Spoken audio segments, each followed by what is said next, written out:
अस्सलामुअलैकुम my dear viewers. Exercise 1.2 का दूसरा क्वेश्चन लेकर आपका अपना बशीर सर हाजिर है।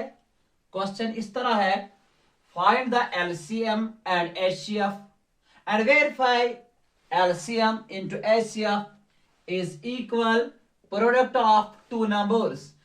सबसे पहले हमें दो नंबर्स का एलसीएम निकालना है, इसके बाद एचसीएफ निकालना है, फिर हमें वेरीफाई करना है क्या LCM into HCF is equal है product of two given numbers. तो हमारे पास जो दो नंबर्स है, एक है 26 और दूसरा नंबर है 91। तो सबसे पहले हम 26 के प्राइम फैक्टर्स निकालेंगे, यानी ये कंपोजिट नंबर है, हमें इसको प्रोडक्ट ऑफ प्राइम्स लिखना है। तो 26 को हम ऐसे लिखेंगे, पहले इसके प्राइम फैक्टर्स निकालेंगे तो सबसे छोटा प्राइम नंबर जो है वो 2 है।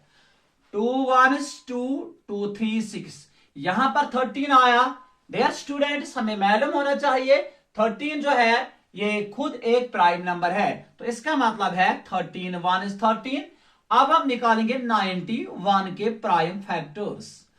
2 से नहीं होगा, ये 3 से भी डिविजिबल नहीं है, 5 से भी नहीं है, तो 7 से हम चेक करेंगे। 7 1 is 7, ये बन गया 21, 7 3 is 21, यानी 7 13 is और 91। अब 13 यहां पर खुद एक प्राइम नंबर है, तो 13 1 is और इसका मतलब है 26 जो है वो निकला है 2 इंटू 13 के बराबर। इसी तरह 91 निकला है 7 इंटू 13 के बराबर। तो सबसे पहले हमें निकालना है एलसीएम। तो एलसीएम का मतलब है लोवेस्ट कॉमन मल्टीपल। तो वो क्या आएगा, जो सबसे पहले हमें देखना है कि कौन कौन सा फैक्टर ऐसा है जो दोनों में मौजूद है, यानी पेयर जिसका बनेगा वो बनेगा 13 का। तो हम 13 लिखेंगे अकेला एक ही।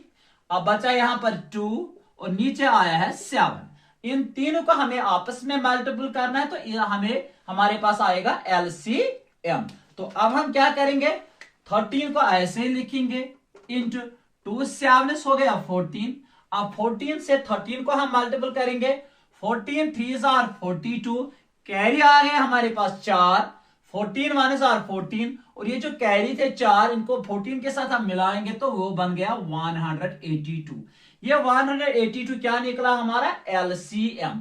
अब हम निकालेंगे एचसीएफ, और एचसीएफ भी इन्हीं दो नंबरों का। तो हमारे पास जो 26 के फैक्टर थे वो थे 2 and 13, और 91 का 7 and 13। कामा यहां पर एक ही है, वो है 13, तो एचसीएफ निकला यहां पर 13। तो हमारे पास एलसीएम भी आया और हमारे पास एचसीएफ भी इस वक्त मौजूद है।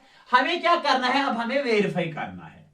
अब हमें वेरीफाई करना है एलसीएम इंटू एचसीएफ। तो एलसीएम क्या आया 182 इंटू एचसीएफ वो है 13 is equal to product of two numbers. वो टू नंबर्स क्या है 26 इंटू 91। अब यहां पर हम चेक करेंगे क्या एलएचएस आरएचएस के बराबर आएगा या नहीं। अगर आरएचएस के बराबर एलएचएस नहीं आया तो इसका मतलब है सवाल गलत हुआ है। 3 2 6 3 8 is 24, कैरी आ गया 2, 3 1 is 3, वो 2 मिलाकर बनता है 5। अब 1 से करेंगे, 1 2 is 2, 1 8 is 8, 1 3 is 3, sorry 1 1 is 1। तो यहां पर 1 1 is 1 है। 6 4 प्लस 2 जो है वो भी 6 बन गया, 8 और 5 मिलाएंगे 13 बनता है, कैरी 1 आया, वो इसके साथ तो हो गया 2366। अब इन दोनों का हम ज़रब करेंगे, 1 6 6 1 2 2। अब 9 से 9 6 54, कैरी आ गया हमारे पास 5, 9 2 आर 18, 18 को 5 और ऐड करेंगे तो वो बन गया 23। अब देखो 6 4 और 2 6 3 2, क्लियर 2366 एलएचएस आया और आरएचएस भी 2366 ही आया। तो इसका मतलब है ये वेरीफाई हुआ है। तो डियर स्टूडेंट्स, ये पहला पार्ट था क्वेश्चन नंबर 2 का। इंशाल्लाह दूसरे वीडियो में मैं दूसरे पार्ट लेकर हाजिर हूंगा। तब तक के लिए खुदा हाफिज।